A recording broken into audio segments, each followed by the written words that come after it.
Bisnis penyewaan tenda kian menarik untuk digeluti saat ini. Salah satunya dilakukan Muhammad Hidayat.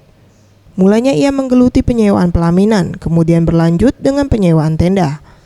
Untuk tenda yang disewakan ia membuat sendiri, mulai dari tenda biasa, VIP, hingga super VIP. Selain itu ada juga tenda dengan tema adat, tema minimalis, dan tema modern, dengan harga sewa mulai dari 150.000 hingga 8 juta rupiah. Selain menyediakan tenda luar ruangan, ia juga menyediakan tenda untuk dekorasi gedung pernikahan. Tendanya sendiri ada macam-macam itu.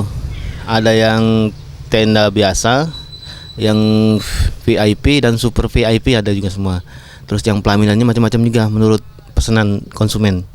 Ya ada yang tenda adat Palembang, terus ini minimalis modern sekarang ini yang lagi ngetren sekarang ini. Hidayat menambahkan, dalam 1 minggu rata-rata ada 2 konsumen yang menyewa tenda di tempatnya.